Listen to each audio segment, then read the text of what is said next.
Alright, hello, any potential Battle Talent modders out there. This is Slightly Serious Sam. I'm making a new tutorial for the new reloadable guns that I've been using, courtesy of Aura. And I guess if you're interested, keep watching this video. I know my mic's not particularly high quality, it's just whatever comes on default for my Asus laptop, so I'm just going to go with that. But say the first part you want to start off with here is, as you can see here, I have a M4A1 assault rifle. You could basically have any gun you can't really have pistols yet, but in theory, eventually you can have pretty much any gun you want. But in this case, I have an assault rifle, pretty standard, and I have it here already put into one massive mesh here, as you can see. So this isn't really ideal because you have two options. You can go into Unity, make a bunch of box colliders and cylinder colliders. You can try to put them all along the outline of this body, or you can just apply one mesh. But the way that a mesh collider works, I should say, is it essentially just draws like a line between, say, the point of this barrel and the tip of this magazine here. It would draw a line all the way to here, and then this whole area you can't touch. So it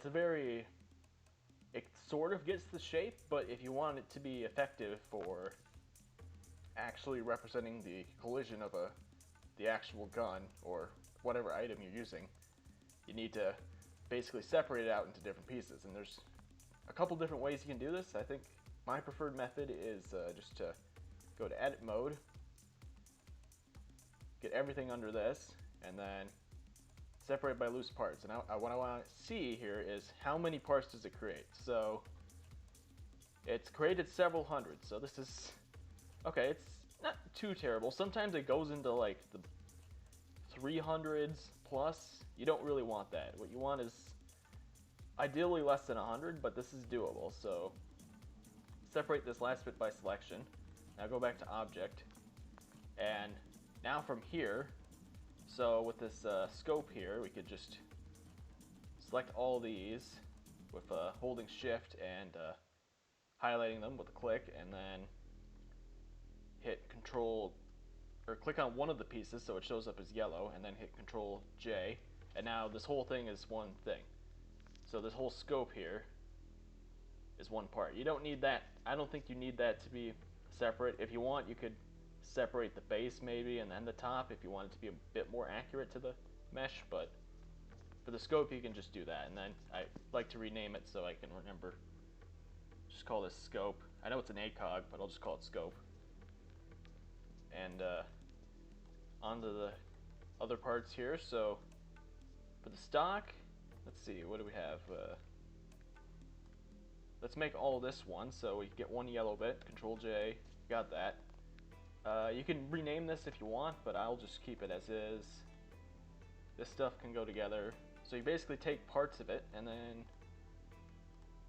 like, I think this main section of the gun here, okay, that's a bit too much. Let's get rid of that. Okay. Around there. I think that's good. Just get the scope off, and then this whole bit can now become one chunk. Or wait, actually there's one thing I need to do I almost forgot about. You gotta actually select items like this. So your charging handle, you gotta keep those separate still. So you gotta make this charging handle, just so I can remember to remove it later from the joining process. And then magazine, names to magazine. Alright, so I mean, it's a very short charging handle. I think I'll fix that later on, but for now you have those two as separate parts. They're way down in here. I don't know why there's two magazines. I mean, if there's like two of the same part, and as you can see nothing's highlighted, you can just delete this. Less clutter. And then yeah, now we can go through like this. Okay, that was too much. Go right there. rid of the ACOG and the magazine. Oh yeah, don't get the triggers too, because there's trigger animations. Now we can control those. Should rename this trigger.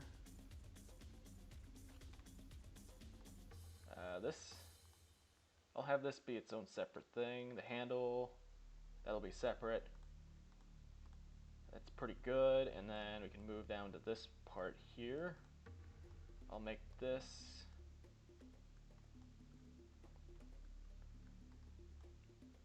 Okay.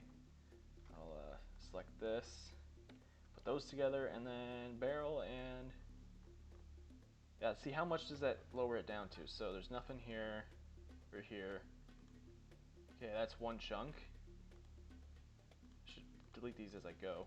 So these three can go. That doesn't do anything.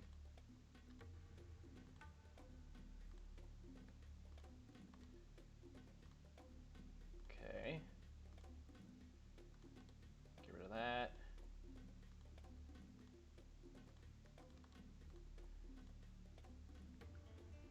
What's this here?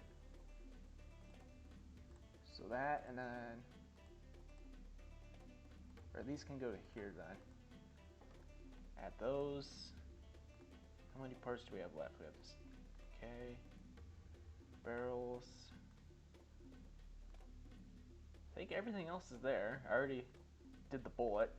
So sometimes your gun will come with a bullet or not. If you don't, then you can just get another one off Sketchfab or whatever source you use. I separate the bullet so that it's separate from the case because you're going to be ejecting the cases from the gun, and then the bullet, if someone was to use the time stop spell, they would technically see that bullet, but otherwise it'd be moving so fast they're not going to see it. But just for accuracy, I do that. Let's see, charging handle, that's not labeled. Oh yeah, I forgot the chart. I forgot the.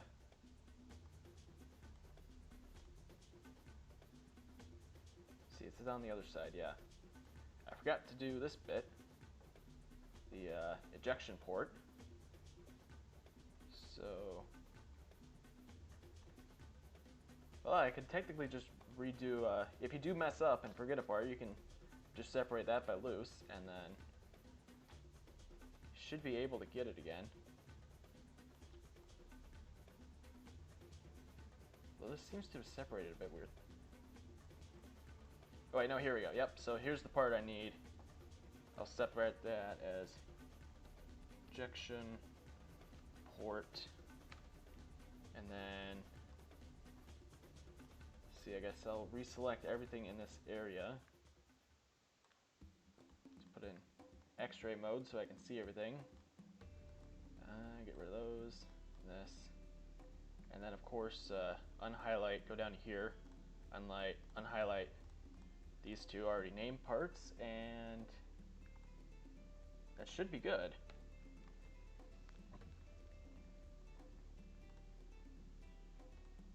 So what else do we have? We have everything there, the bullet, the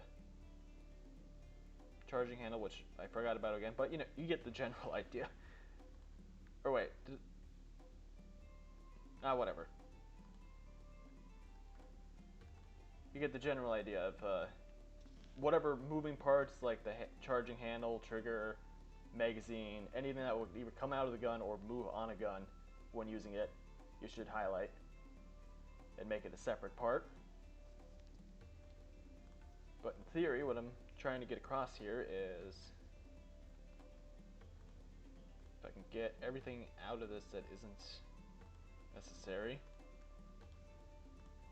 This is all you need here for mesh to be pretty accurate in Battle Talent. If you're going to use mesh gliders, which I recommend you do, because it's a lot easier, I think, in my opinion, to just go through Blender and separate everything you need. But yeah, you have the trigger for moving parts, you have the central bit, handle, this bit, stock is in two parts. This should be a pretty accurate mesh in-game. So once you think you're ready with your model, you can then go export as FBX, which I'm not going to do that this time because I already did it, but yeah, that's how you do it, and then you have the model ready. Alright, so you've already separated the mesh in Blender and you're ready to go into Unity, but there is one more step I like to do before Unity, which is getting the sounds for the gun. So up here I have a sample from Escape from Tarkov for an M4A1, and below it I have a sample from Call of Duty for the gun firing sounds. You can use whatever sound samples you want, so I think the ideal method would be to actually have like the raw audio files from a game of that sound that you want to use, because there's no background noise, there's no YouTube compression or anything like that. That'd be the ideal method, but since I don't have a game that has this gun in it, or any sounds I want from a game to go with this gun, I just took 2 random videos off of YouTube. So here with Tarkov,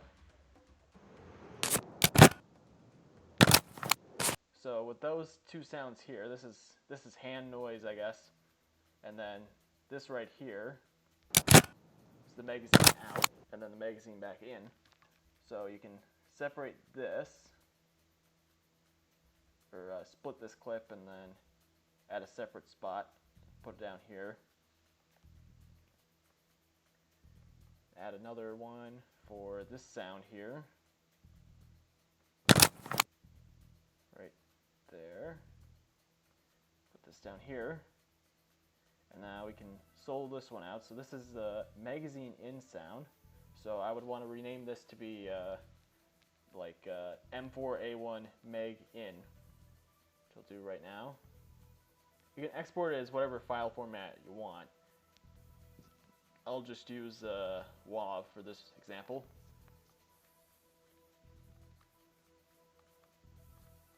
Or this one's Mag Out actually, because it's the first one that happens. So export that, solo this one, and then export this one as Mag In.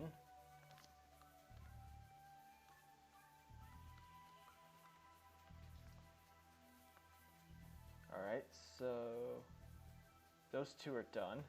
By the way, the only sounds we need from these are a magazine in sound and a magazine out sound, which, I mean, the way that the game sets it up is that it can play either one whenever you take out a mag or put in a mag, but either way we should have those sounds.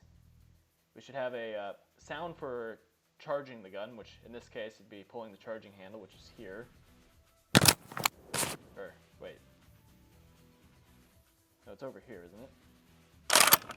Yeah, it's this sound. We'll copy this.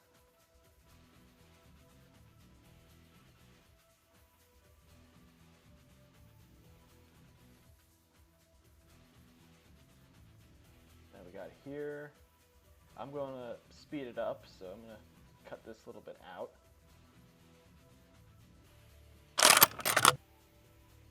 You can also use tempo on it if you want to help speed it up, because in Tarkov, I guess they just pull it slowly to show off the gun, but in this case I just want it to be quick, like it's an actual gameplay scenario you're using it.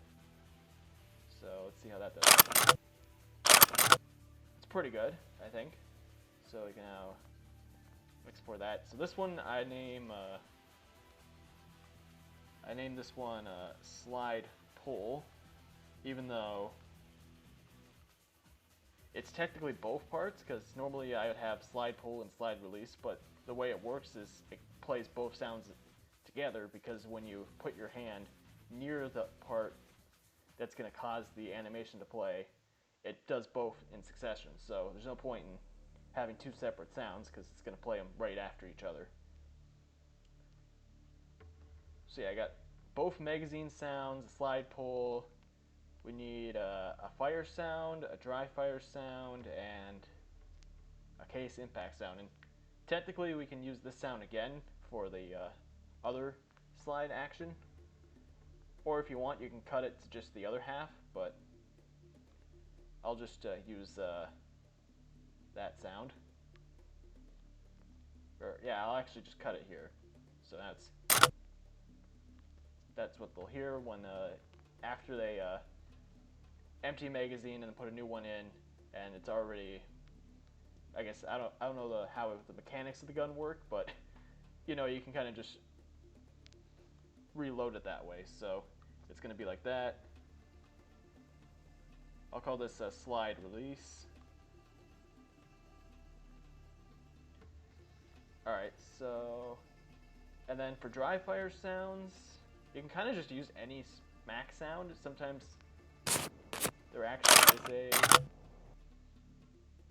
like a dry firing sound from the clip, or if you can just find anyone off the internet, that would also work, but... See if there's like a good metallic sound here. No. How about this? Is this good?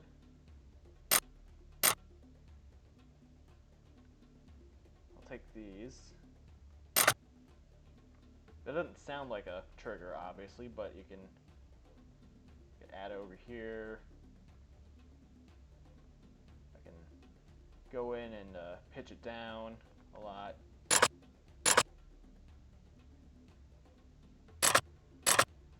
And then mute it a bunch, and then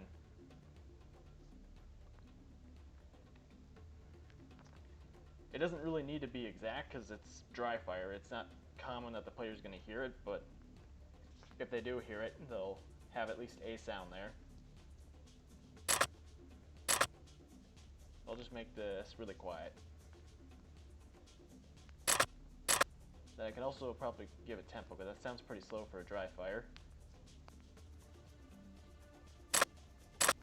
But yeah, so there'll be some sound there. If you want, you can get an actual trigger clicking sound, but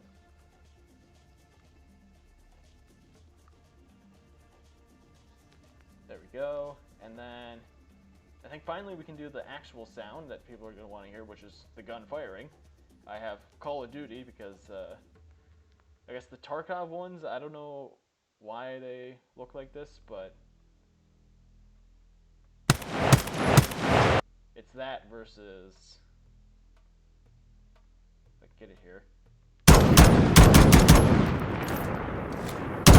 And it sounds a lot better to me than this kind of, maybe it's super realistic as Tarkov is trying to be, but I think COD sounds are a bit better here, so I'm going to use this chunk. It's got the long tail for it. Got it here.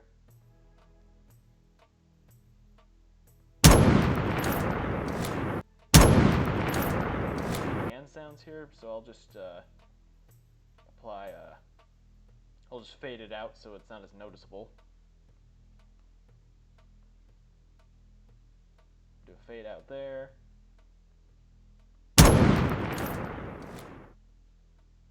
So yeah, that's pretty decent. I can then boost the volume.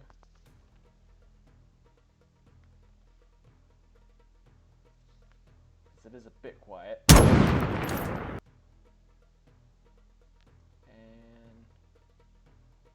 let's do one more.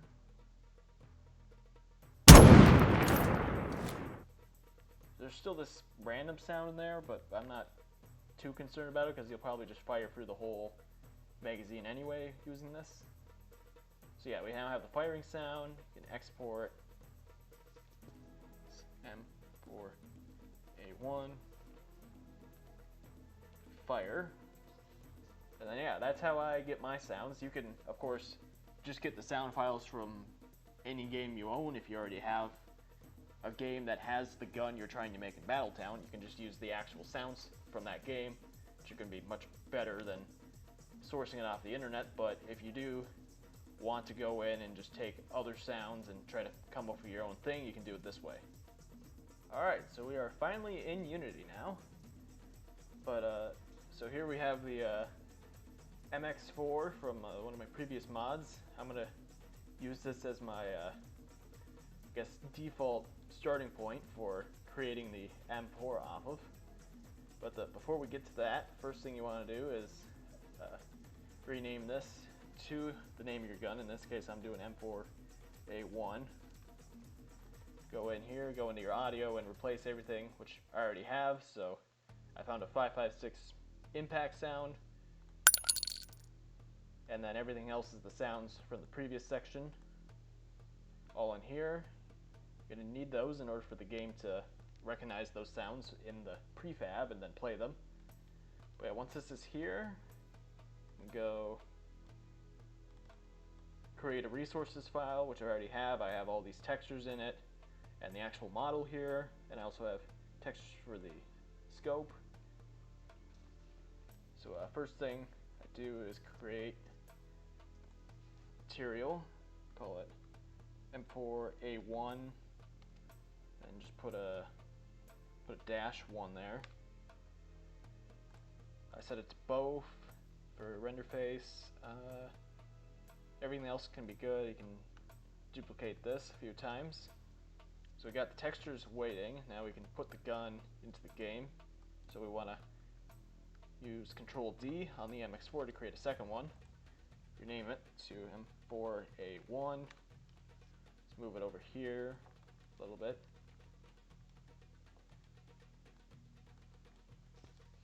Alright, so now we can get rid of this MX4 model and put in the M4A1 model here. It comes in sideways and gigantic.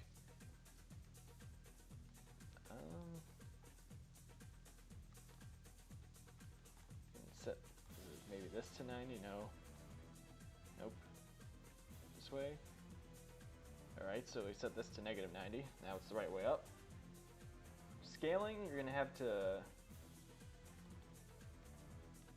I'd say the best way to do it is to know the length of the gun that you have and then just figure that out in meters, and then off of that you can then put a cube into the game here. So I'll not a create empty, create a cube, and then move this to the center area where you're working on the other stuff. And as it is right now, it's supposed to be about 1 meter in length in the game you're gonna play. So I'm gonna quickly check what the length is on the M4A1, and then I'll show you how to adjust your gun's model to fit the length that you need to reach. Alright, so we're now on to making the scopes for certain guns that need them. So I'm gonna first start out by creating render texture in this front scope. Make a duplicate of it and name this one back scope. You don't technically need to have a second one if you're just gonna let technically it would be the front of the scope from the other person's perspective, but in this case the back, so that it would also have the similar properties. But yeah, we have both of those. We can now, I think, create an empty, or create a camera in here, like this. So what do we have? We have it going this way. It's the correct direction. We could shrink the zonage down to just like 0.03, very small point, and then shrink the view down to probably, let's make it 26 for now.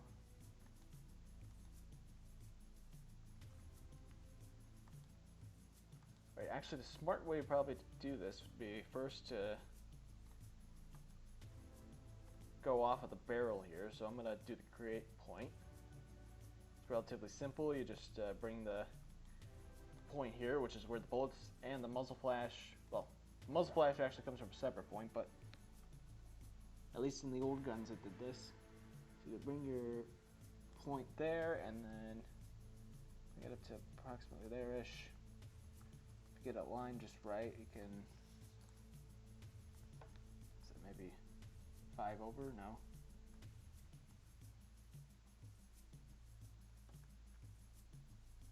Okay, so that's probably about right for the height. As for the, is it this part here?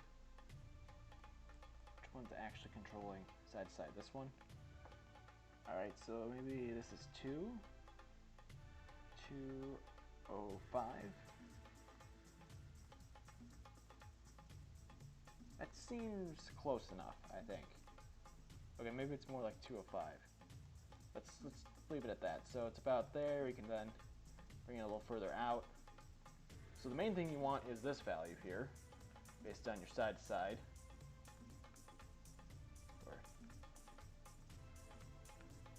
There we go.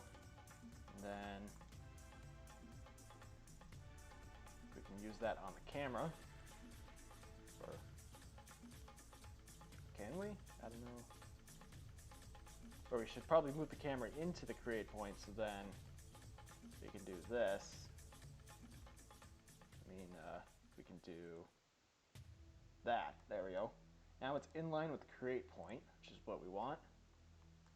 So now off of this point, we can then see, I guess it's this value here for where we actually want our display cylinders to be aligned. So we're going to have this about here. This eyeball, the height it needs to be at. I'll bring it back over to here so I can see it clearly.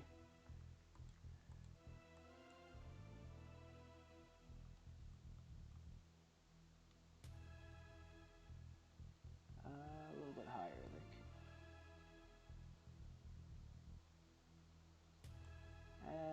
Probably close enough, yeah. It doesn't need to be super precise. It's not a high precision sniper scope. This is just going to be a mild enhancement. So that's close. And now we can add in cylinders. I like to use these because they accurately map the texture for the what the scope's going to be displaying here. Set this to sideways, and whichever one is the height, probably Y. Yep. Set that to, you can make it a bit thinner. Make it like 0.3 this way. Very thin, and then we can see maybe 0.5. That might be a bit wide. 0.4 maybe. Oh yeah, it's not even centered. It needs to go into the camera, and then get the side-to-side value. Probably the vertical value too. There we go. So it's in line with the camera then. And now you can get an accurate radius. Say 0.3. Let's make it 0.35. Or actually 3.3. There's so much extra margin here. So now we can put those on there. Bring this a bit further out. Let's make it right about there, I think. That seems about accurate for the thickness of the scope walls. So that's there. We can now go into camera. Go down to this render texture part. Tell it to use the front scope. Create a new material. Here. Name this front scope as well. So then we can put this directly into here, and then apply this directly to here, and boom, we have a camera feed going through it, accurately displaying what's on the other side. So then we can take this camera here, and we can zoom in further, zoom way out. I think 26, maybe, let's make it 32. I think that's probably about right for the zoom. I'm not 100% sure. Actually, let's just make it 30. That's probably about right. So we have that like that. So now we have a decent view for going through this scope, so you can be more precise with the gun you're using. I'll set this to 3000 so that it has a longer maximum range too. Because if it goes beyond that range, then it kind of just shows a bunch of gray stuff in the distance. That's all weird, so I'll set it to a longer range in case you're on a large map or something. Oh yeah, turn off this audio listener. This makes the gun only, like, this essentially puts your ears inside this camera. So if you throw this off a cliff, then you're going to hear nothing because it's just wherever the gun is. So turn that off. And then, let's see, we have that. Oh yeah, we can do the back scope as well. So we just copy, I'll rename this to be, well, I copied it anyway. I'll rename this one to be the scope glass. This one I'll just keep that one as is because it's just going to go forward a bit. So scale it up to maybe 3/8. Make it fill that area. Actually, it's probably closer to 4. No, 4.5. Here we go, yep. Bring it a bit more forward. Right about there. So it's still showing the same face, but if we create another material, and then we'll create a second camera, reverse it so it goes 180 the other way. Go back here, you can set the view to be even wider. Right about here-ish, and then we set this to be back scope. We then put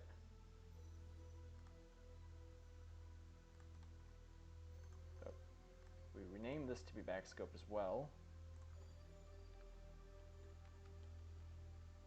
So then they're both together. You can put this into here, and then we can apply this to here, and there we go.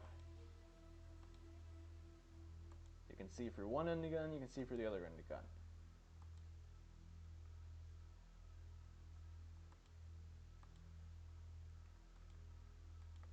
See, I don't think I have a crosshair PNG, so I'm going to go get one of those quick and then I'll come back. Alright, so we're now on to the making the scopes for certain guns that need them. So I'm going to first start out by creating render texture in this front scope. Make a duplicate of it and name this one back scope. You don't technically need to have a second one if you're just gonna let the, I guess technically it would be the front of the scope from the other person's perspective, but in this case the back, so that it would also have the similar properties. But yeah, we have both of those. We can now, I think, create empty, or create a camera in here. This. So what do we have? We have it going this way. It's the correct direction. It shrink the zonage down to just like 0.03, very small point, and then shrink the view down to probably, let's make it 26 for now.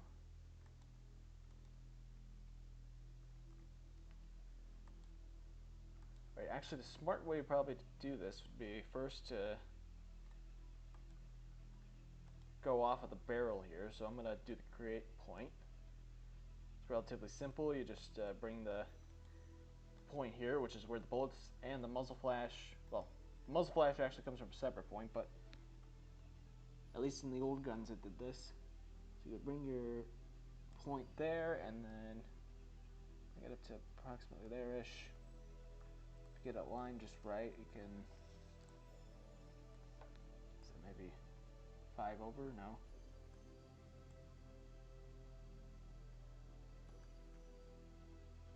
Okay, so that's probably about right for the height. As for the, is it this part here? Which one's actually controlling side to side? This one? Alright, so maybe this is 205. That seems close enough, I think. Okay, maybe it's more like 205. Let's leave it at that. So it's about there. We can then bring it a little further out. So the main thing you want is this value here, based on your side to side.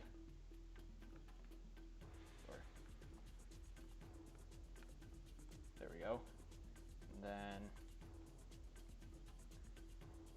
we can use that on the camera. Or can we? I don't know.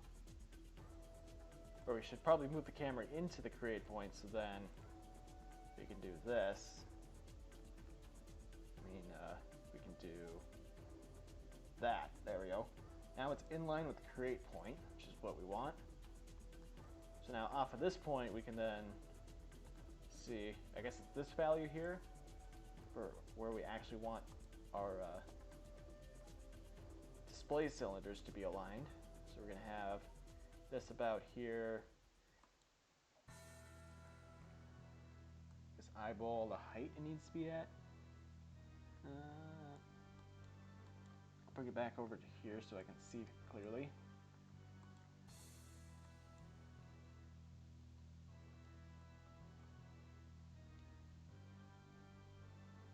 A little bit higher, I think.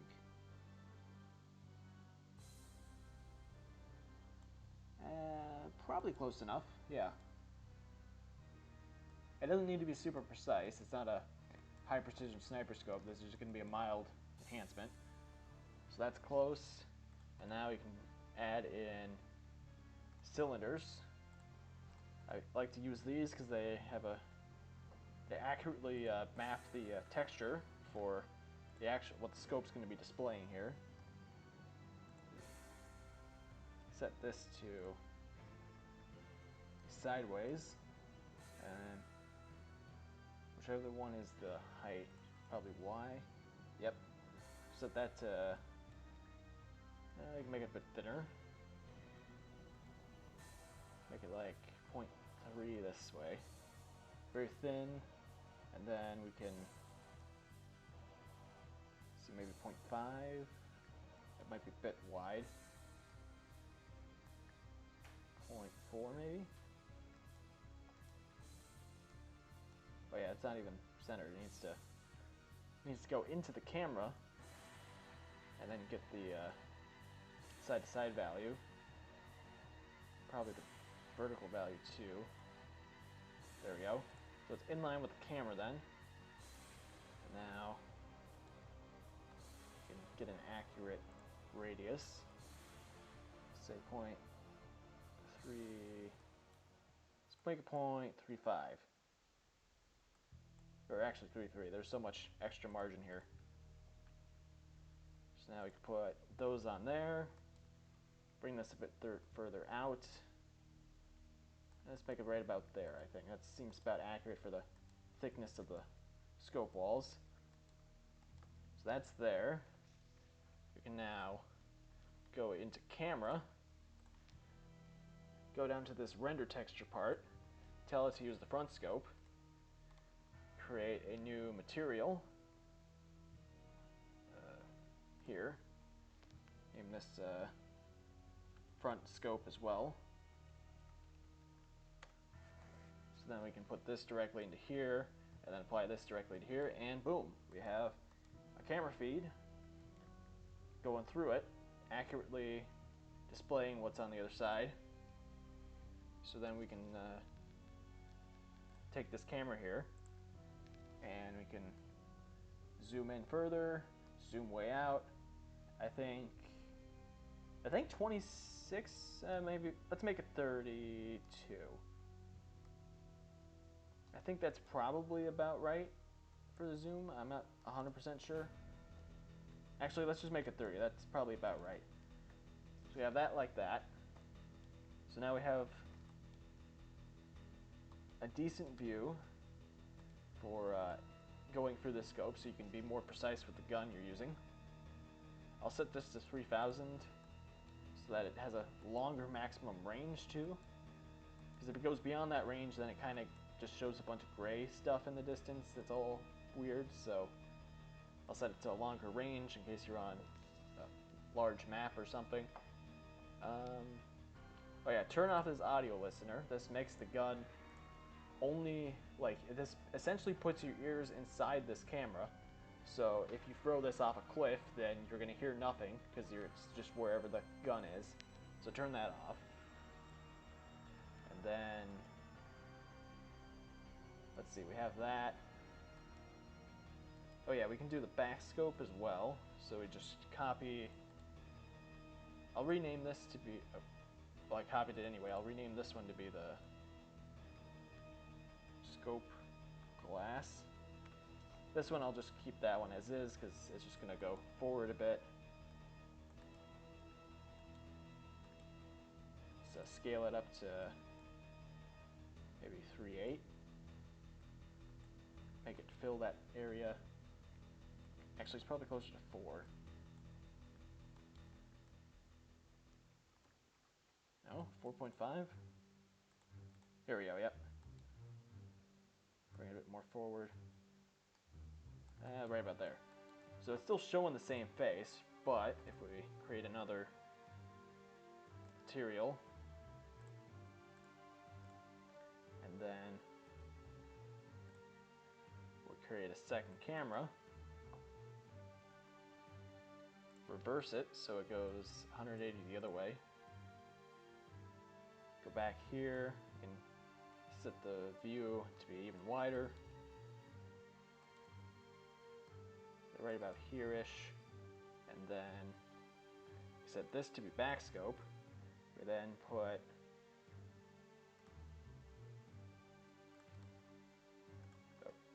we rename this to be back scope as well. So then they're both together. You can put this into here, and then we can apply this to here, and there we go. You can see through one end of the gun, you can see through the other end of the gun.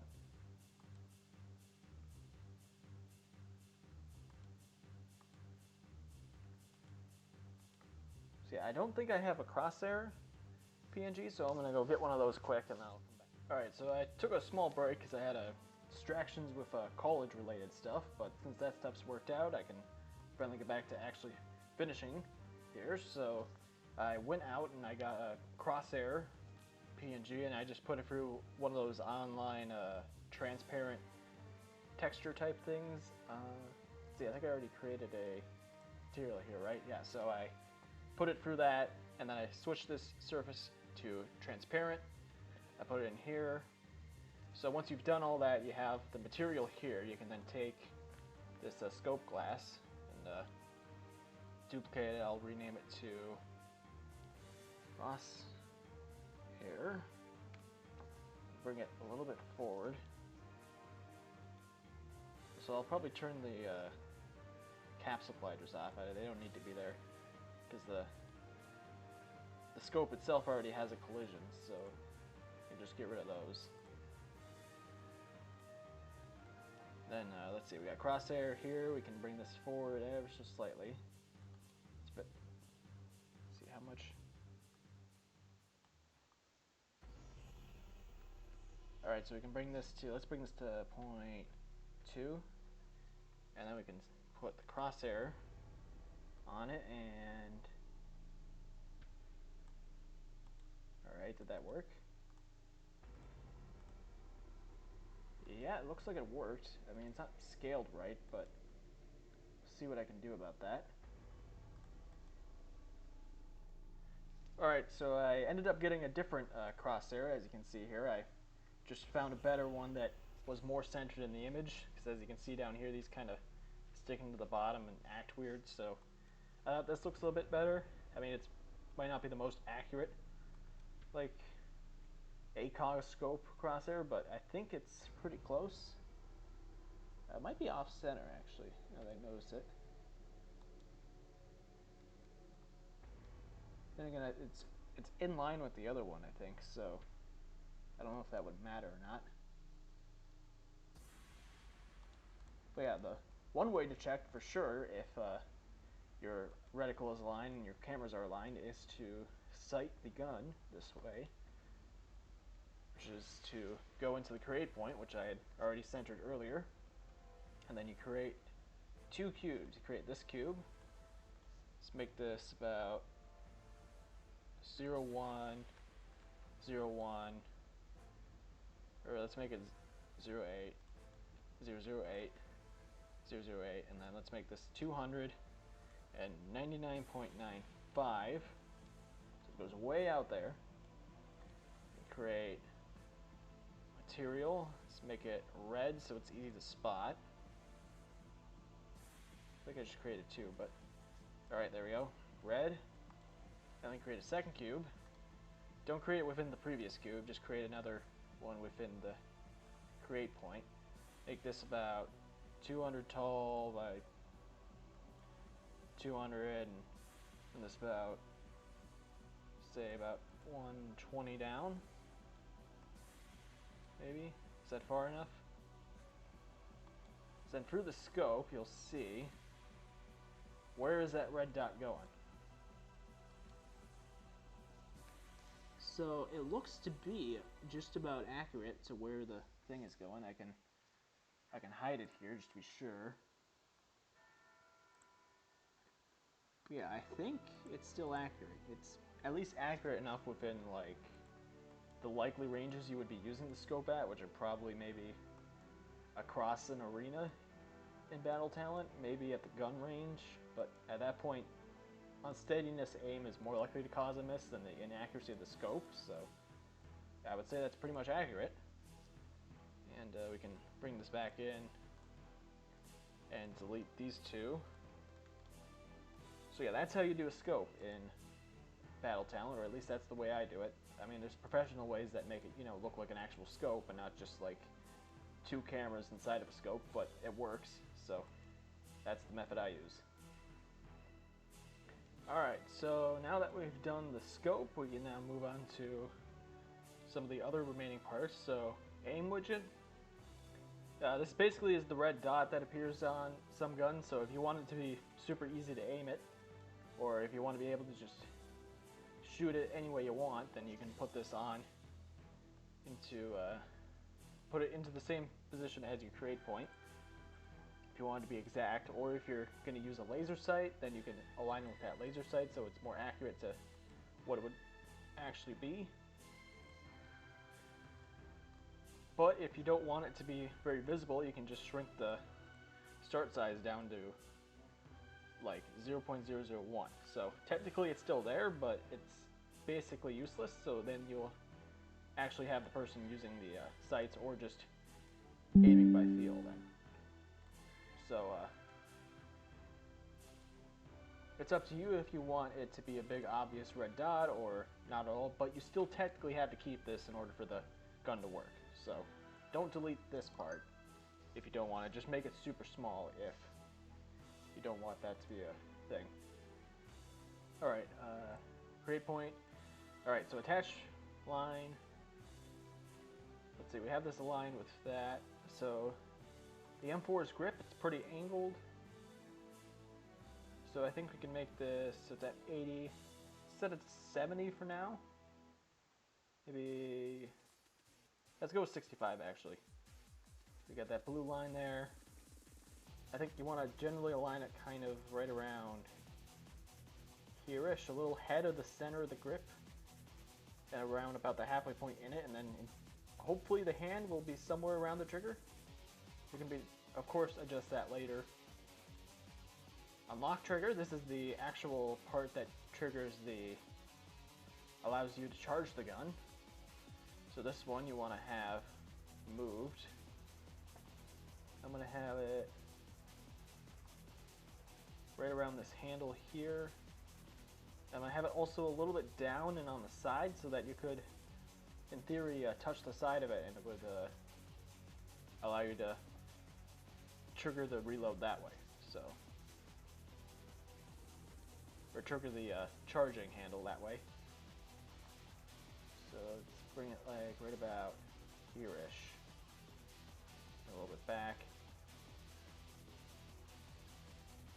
So yeah, in theory, if they bring their hand into this area or smack this area with their hand, it should cause this animation to play, which we'll get to, and then the gun will be able to fire. And once that's done, switch this to M4A1, or whatever your name is. And then shell casing, this is where the actual cases eject. So first thing, let's go into renderer, switch this to the 556, which was a name bullet or something. Yeah, here it is. So switch that to that. Change this material to this one, and now you can spot it. Sometimes the scaling is a bit weird, so you gotta kind of zoom out to see it. Where is it? So if you don't see it initially, you can always check. So it's 100 scale here. Let's make it 300. Is it up here? Oh, okay, so there it is. It's way over there for some reason. Alright, so where is that then if it's at 100? Okay, it's still way off. How about just 1? Alright, so it's just a little bit behind the gun. Off on the side.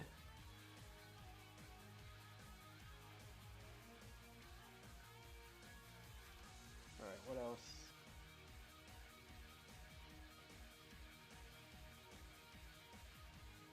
Alright, so in theory it should be ejecting like this. I could set it to be at a different angle. Here, and one of these lets you change the actual way it's pointing. Oh wait, there, that's the issue. I need to switch it back to local. Make that 90, just reset it with a bunch of 90s. What does that look like here? Okay. It's apparently spawning up there. I think it must be based on the center point of the shell casing, so you might have to maneuver it into a weird spot in order for it to look correct. Alright, what if we angle this up like this? What does that do? Let's also set this to 2 so we have some propulsion here. Just see a very small angle that way. Let's bring this over here.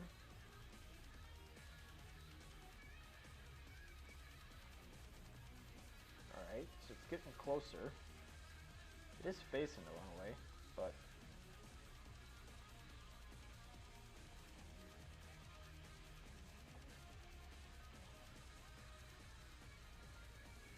yeah, normally this wouldn't be that bad. I think I probably should have checked the center of the bullet before doing this, but they could still work around it this way. Alright, so I just need a bit more this way, and then seems to be mostly correct. Yeah, that's pretty much accurate. It's the need to set this. There we go. So there's the scaling. I could be shrunk down a bit. I think. Where could I get that? Let's do it in here. So we'll set this to 0.8 maybe. Move it back again.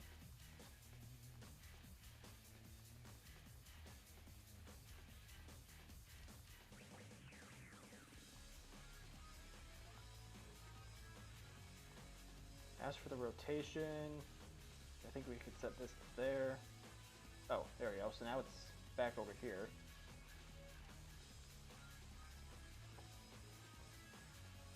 So yeah, if you remember to center your bullet or just have a different model of bullet separate from your gun, it shouldn't have this issue with it constantly moving around like this, but you can work around it like this.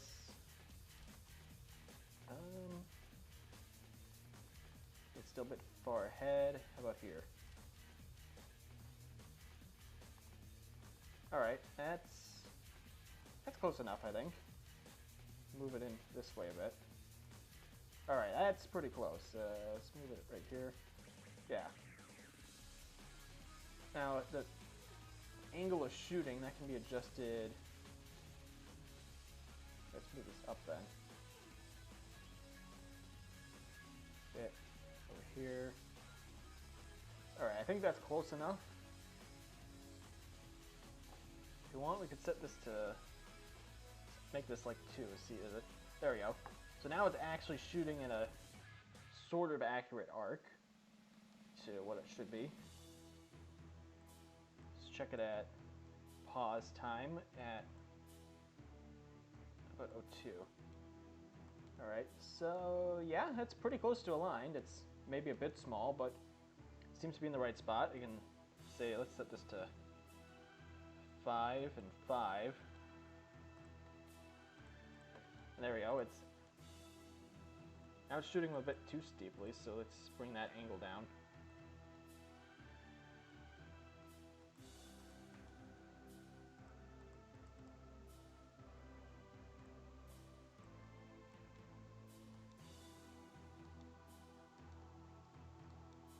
Bring it up a little bit.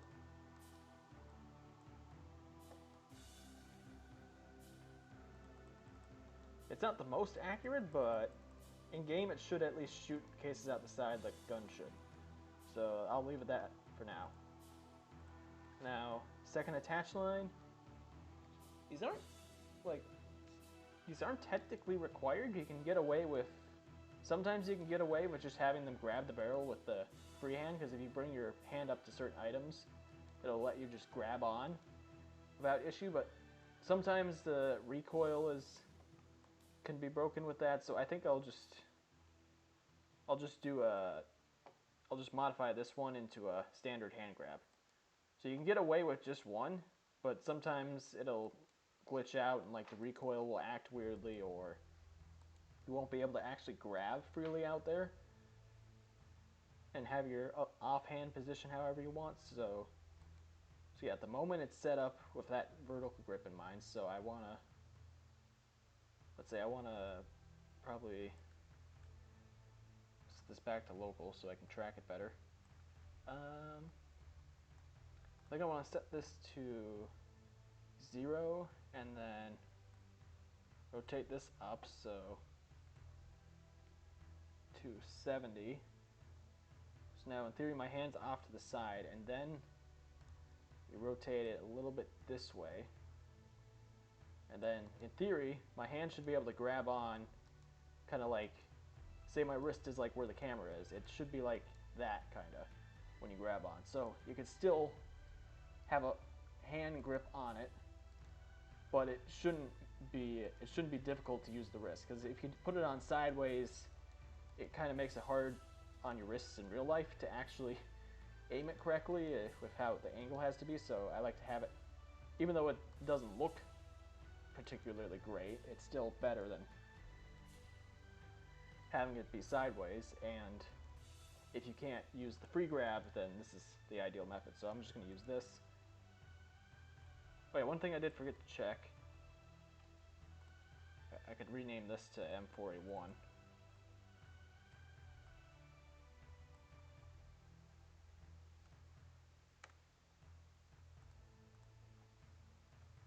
And then this is centered. Oh no, it is not centered. All right. Let's center it via the create point. So there. And then that can be that. Let's see. This can be modified over. There we go. So now this can come up here, right below the rail. Then move it forward to right about, I must say, right between R22 and R24. There. Just a little bit below, so it should line up decently with the fingers. I think there's a setting in here to, yeah, so maybe it'll it should maybe adjust the fingers to be somewhat realistic and not just kind of clip through the gun. But yeah, so that's all the base stuff on the outside of the M14, or at the M4A1. Not sure why I confused that. Alright, so I forget how much does this weigh?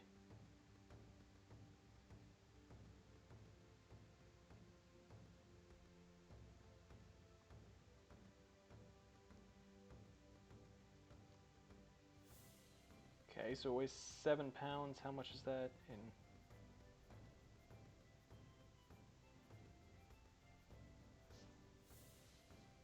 Well, I don't have an exact weight, but I'll just go with like 3.12. It seems decent enough. It doesn't really matter because like in this game I could set it to like 80 kilograms and you could still lift it like it's nothing.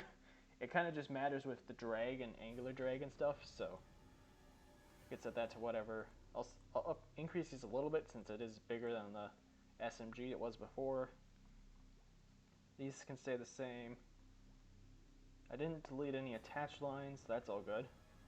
Just change all these over to M4A1 for your weapon name. So basically just a lot of addressable readdressing. I think it's basically the same as the old firearms that didn't have reloading. As you can see here, there is new stuff. We'll get to this in a little bit. See, the only thing else in here is the fly object, which, oh, that's not the right button. Here we go. You can change this to 5.56. I'll just delete the MM5.56 bullet. That'll be the name of it. What is this, 0.6 probably, or 0.1? I would guess this is 600 rounds per minute. Standard assault rifle, so go with that. Change this here. I think I put M4, M2, or yeah, M4A1 in front of all of these, so do that as well. Down here.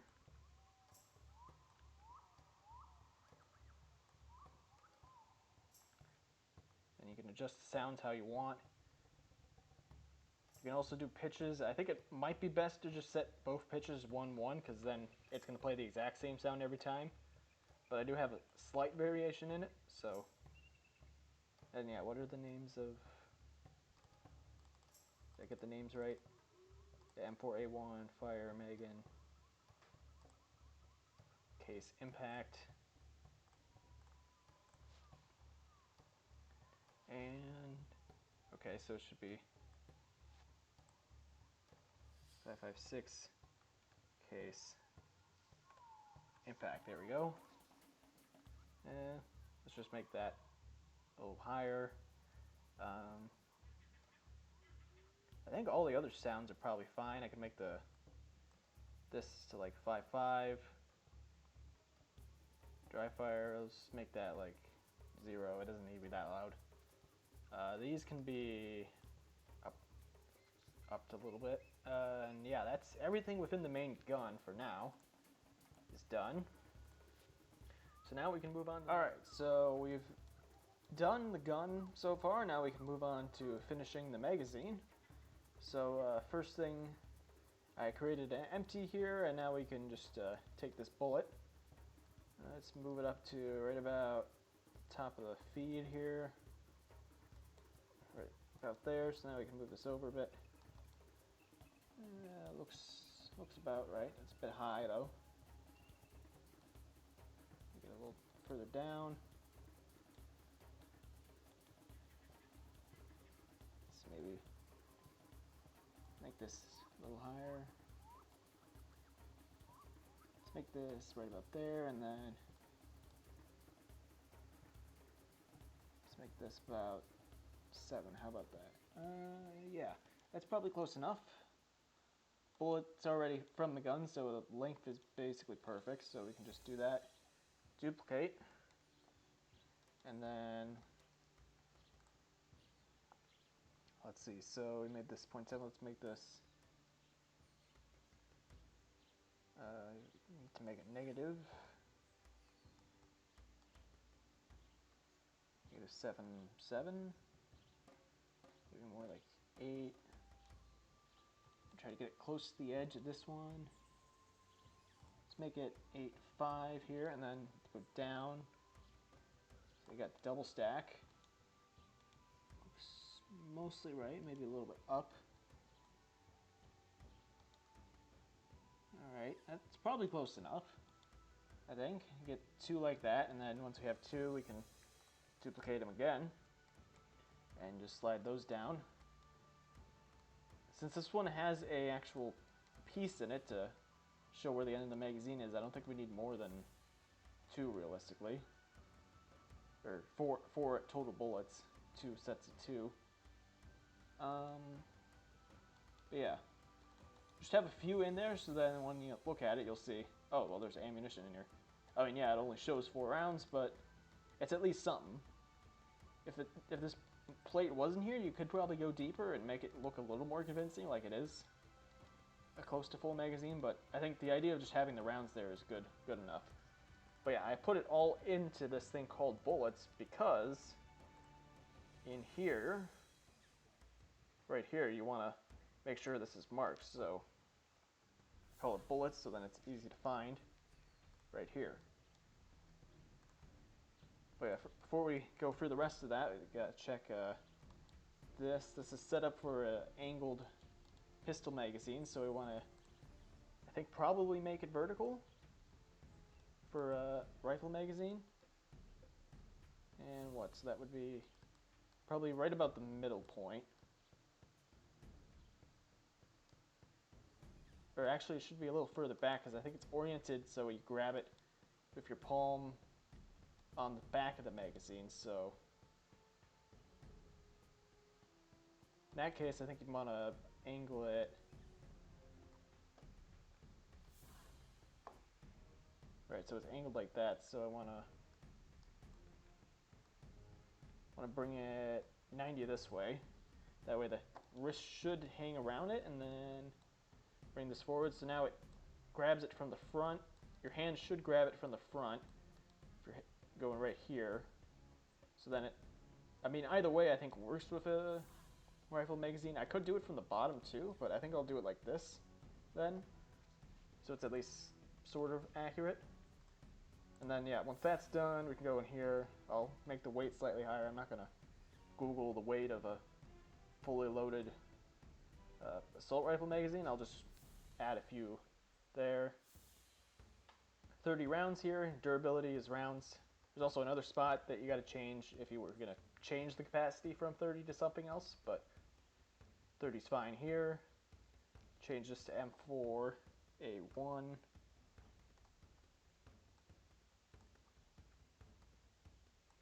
Here. And then once you have this bit here, this is going to be important. So copy this from here, and then take a detour over to the scripts, into gun script. So you can see there's an ammo count here, but that doesn't matter. Further down here, right here, this is what's actually going to allow the magazine to spawn when you load in game, when you grab the gun. So make sure that is copied over, save it, close it. So that one's for sure. You don't need to worry about that anymore. Addressables are here, that's all good. Change this to M4A1 again. And that's everything here, I believe. Yeah, I believe that's everything here. So, ammo script, this is the other spot you gotta check. It's also set to 30, but you gotta change this and the durability, I think, in order to make sure it acknowledges the right amount of ammunition. But yeah, otherwise, those two parts are down. Now the bullet, which should be pretty easy to do. You just have to bring this into the create point, recenter it, so we can kind of get a judge where it's at. Now, it has the 9mm in it right now. What happened to this? Here. So this should get centered again so that it's actually where the current bullet is, which since the bullet's already off center, it's going to be a bit difficult, but bring it up to where the original 9mm was, and then we can delete it.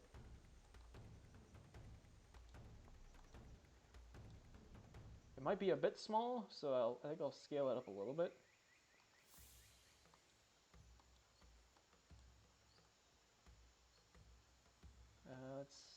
Let's put it right there. And instead of 7/8, we'll make it 8/4 all the way around. just gonna reposition it slightly again, but that doesn't matter. As long as it's generally in the same area as the 9mm originally was. So then we can delete it. And then we can apply a mesh to this, which will be the actual collision of the bullet. Put this over here. Let's, okay, did we rename this differently? Yeah, so 556 bullet is what this should be named. So we can change this bullet to that. Mass, I guess we can make this a little lighter. 7.5. Should have also very little drag. Okay, that might be a bit low. Let's make it like 0.2. That's all good. Bullet is the default damage that like the Storm Pistol and all those guns do. I don't really like it. I think for 5.56 you could have more power, and I mean, of course, it's dependent on how powerful you want your gun to be, and I personally try to go for realism over like game balance. So I'm gonna set this to 5.56 NATO, and I'll create that Radol hit info later. Now for this, let's see, so the name of this is bullet with a 1 next to it, so we need to set bullet with the 1. That is the collider. Mesh makes sense. So I have this set up for the actual velocities of 9mm there. Let's see.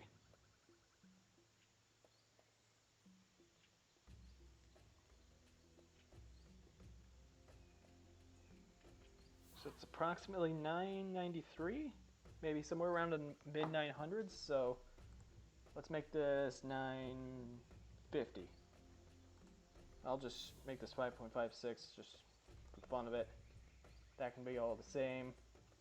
And then M4A1. And if you want, you can change this to bullet with blow up script. So this with blow up means that when you shoot an enemy and it's a lethal shot, or you shoot them when they're dead, their limb will literally explode. So if you've seen with some of my guns, you can like blow their heads off, and I believe the shotgun can do it as well, base game shotgun. So if you want that to happen, you can put this on. But for this, I'm just going to keep it off because it's not exactly, doesn't seem too fitting for the gun. So yeah, that's there. Everything else, pretty standard bullet stuff. And then yeah, that's basically all the main parts done. Now we can start adding it into our weapon folder. So the first thing to do is get rid of these two here. There we go. I guess I can only delete one at a time. Now we can put in, well, not the MX4. Actually, we can get rid of both of these now. We don't need these anymore. So M4A1, M4A1 magazine, drag them into prefabs. And then script. We already checked this, so that's all good. Everything else should be, because we did the numbers, so we know the ammo capacity. There's nothing else in any of the other scripts. So icon, the way I do that is I just take the gun here, stick the whole magazine prefab into that, and then you go to icon generator. I'm sure if you've made mods in Battletown before, this is all very familiar to you. Let's do that.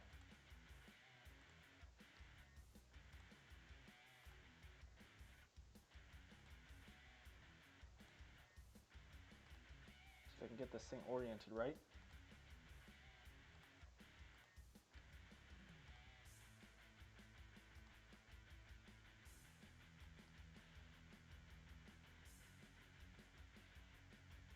So maybe this should be 0, 1, 0. There we go. So we got that right. We can change the colors. So now we got the image here. Save that as that. should be the same name as the whole mod. Save that. Just now. Is it just sitting here?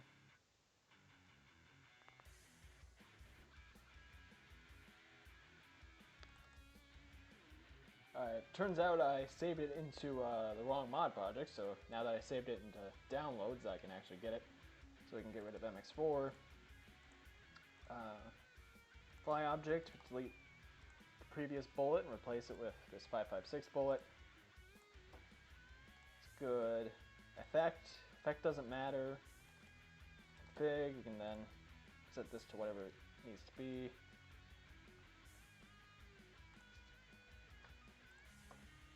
This is also where we're going to change the damage it does.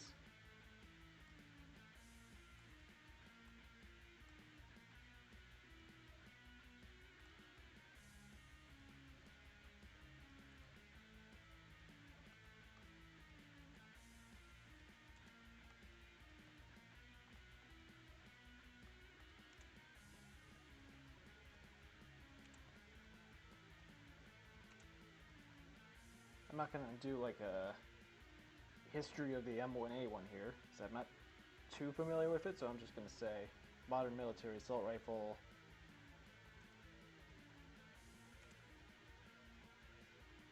Chambered in 556.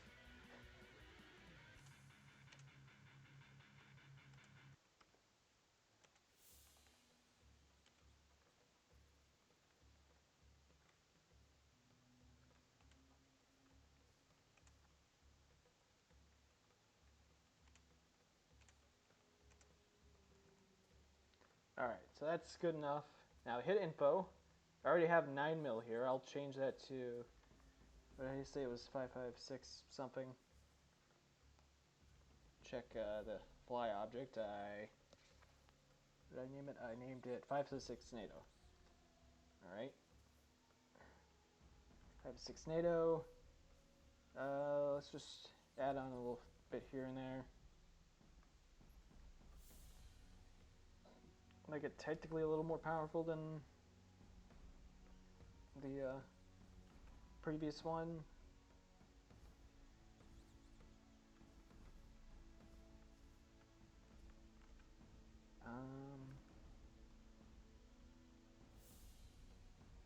That's probably good enough. It'll do a little bit more damage than the, I believe this was set up for the MP5, so it'll be a little bit more damage than that, which should be fine enough for what I'm doing. 4A1, yep. Then audio was already done, so yeah. Got all the main folders done. Now it's the, I guess, sort of the hardest part of this, at least for me, which is doing all the animations. So, see, I think the best way is to take this and just rename it, since this is extra, the MP5, we'll rename it M4A1. Forget, does this have the, yeah, this has the correct structure. Fire off, lock. Unlock doesn't have anything, so I'll add that to it. Charge and charge 2, it doesn't have anything. So that's good. So that's all good. And now you'd go to M4A1 here, animator. And now we need to add the M4A1 to this. Save. And then go down to trigger here. And we add another animator. And this one has the trigger animator here. And save. Alright, so first thing with this is you click on slave, we click on charge, you click on this. So now all these are listed here. And you manually add in what you want. So in the case of charge, I guess I'll have, remove this. I'm going to want the eject port and the charge handle to move, I think. So I'm going to add, let's see, which one is it?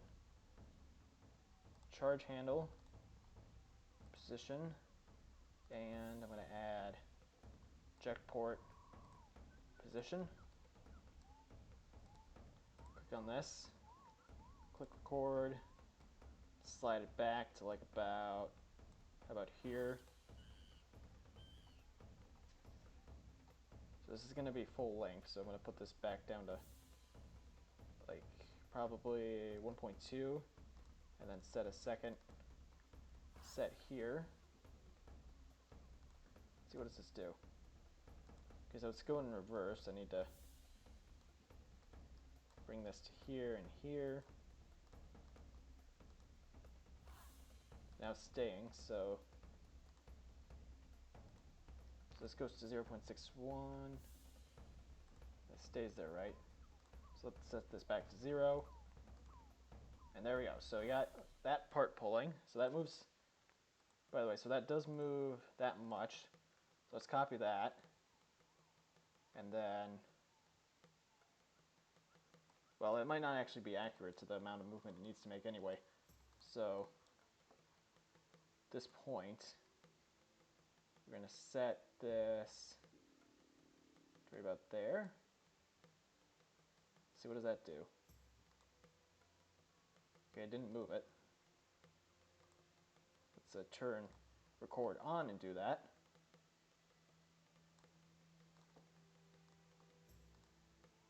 All right, there we go. We got those two moving back and forth, and I mean, they aren't perfectly accurate, but they're close enough, I think. So yeah, those two move together.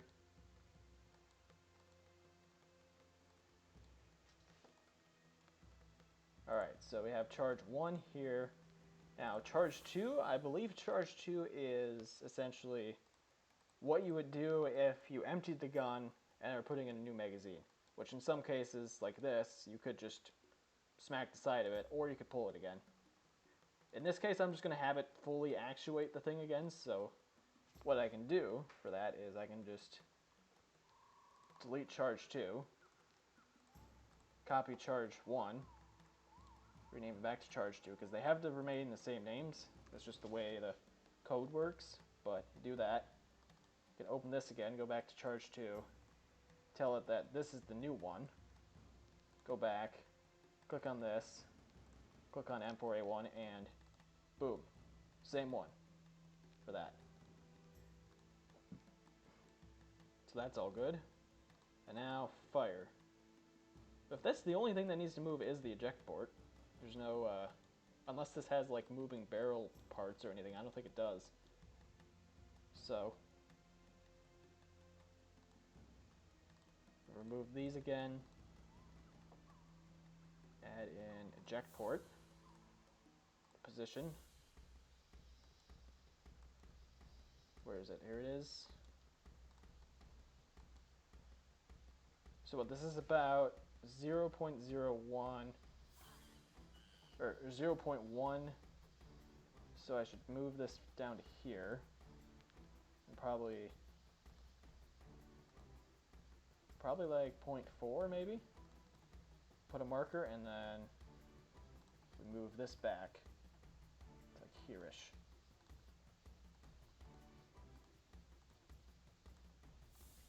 There we go. Seems decently accurate to it. Anything else? Nope, because triggers its own separate things, so that's good. Lock open. I don't know, do these lock open? I guess for the sake of this video it will. I don't know what they do in real life, but I'll just show it locking open just so there is an animation happening here. So once again, you just do that. You tell it, or actually I should shrink this down to less than a second, so about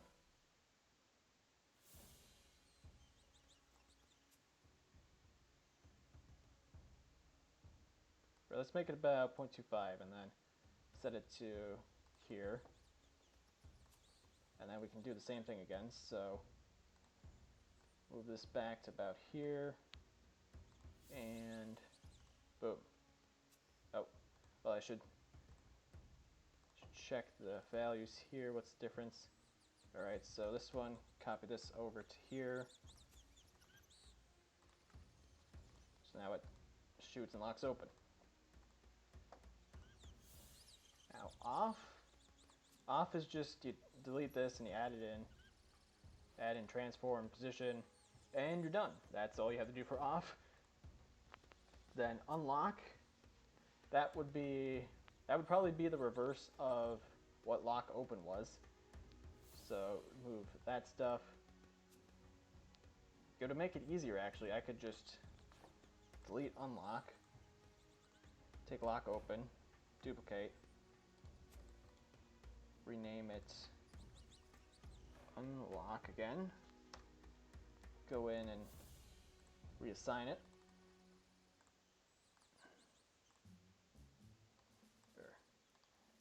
There we go. And then you go click on it into here, check unlock, so it's the same, but instead we're going to just maneuver this over here, and then we can set this up so it's more like that and then that.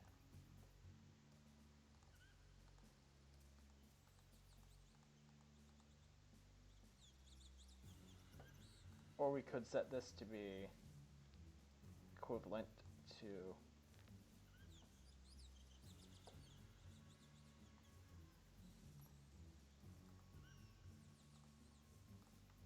this value.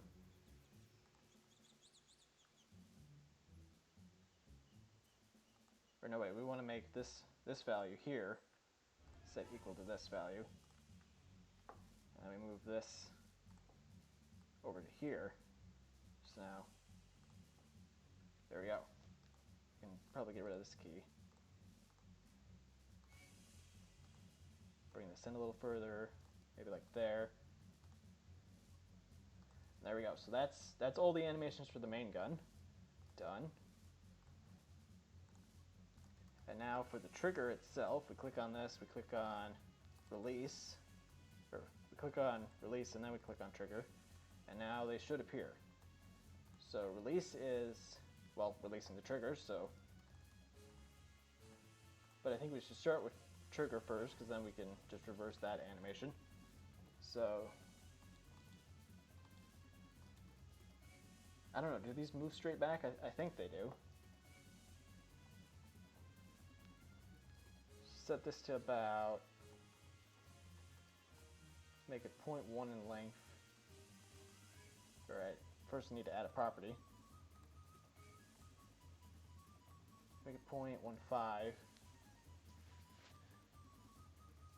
Actually, it should be very short, because it's going to be pulling the trigger and then activating the gun. It's probably about 0.8. Then at 0.8, it reaches this position.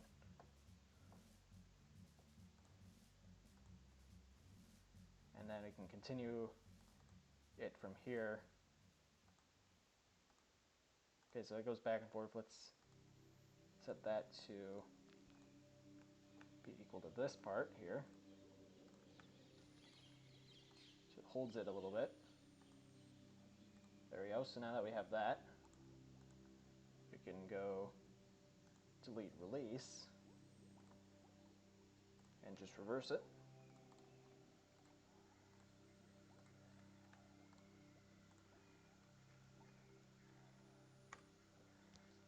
Go into trigger. Alright, so I know they're named differently here, but let go is release and pull is trigger. So just put release in here. Yeah, there's release, and then go back, click release, go to trigger. So now the release is the same, but we just move this to like right about here, and this to here. And then we can move this to like about there, and then, yeah.